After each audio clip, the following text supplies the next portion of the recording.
ফুসফুস ও হৃদযন্ত্রের সংক্রমণ নিয়ে এভারকেয়ার হাসপাতালে বিএনপি চেয়ারপারসন বেগম খালেদা জিয়া। এ অবস্থায় তার বড় ছেলে বিএনপির ভারপ্রাপ্ত চেয়ারম্যান তারেক রহমানের দেশে ফেরার বিষয়টি আলোচনায়। তারেক রহমানের ফেরায় আইনগত কোনো বাধা আছে কিনা এ বিষয়ে সাংবাদিকদের সঙ্গে সোমবার সচিবালয়ে কথা বলেন আইন উপদেষ্টা ডক্টর আসিফ নজরুল।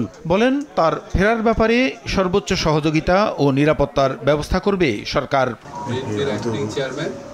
তারেক রহমানের বাংলাদেশে আসার ব্যাপারে কোনো রকম আইনগত বাধা আছে বলে আমার জানা নাই।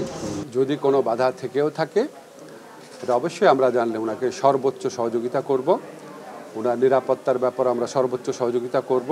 কেন তিনি আসছেন না এ ধরনের প্রশ্ন তোলা অবান্তর জানিয়ে উপদেষ্টা বলেন, দেশে ফেরার উপযুক্ত সময় কোনটি সে সিদ্ধান্ত নেয়ার বিষয়টি একান্তই তারেক রহমানের নিজের। অনেকে ধরনের মন্তব্য করে থাকি যে উনি কেন আসছেন না, এই সমস্ত প্রশ্ন তুলি। আমার কাছে এই সমস্ত প্রশ্ন তোলা খুব অরুচিকর মনে হয়। এটা মা ছেলের সম্পর্ক, এখানে কোনো বেগম খালেদা জিয়ার কোনো ইনস্ট্রাকশন আছে কিনা বা এখানে ব্যক্তিগতভাবে তারেক রহমানের কোনো রকম চিন্তা আছে কিনা, কোনটা উপযুক্ত সময় এটা সবচেয়ে ভালোভাবে নির্ধারণের ক্ষমতা ওনার রয়েছে। উনি যেটা উপযুক্ত সময় সেই সময় দেশে আসবেন বলে আমি বিশ্বাস করি। এর আগেও তারেক রহমানের দেশে ফেরার বিষয়ে সরকারের পক্ষ থেকে সহযোগিতার কথা জানিয়েছেন কয়েকজন উপদেষ্টা।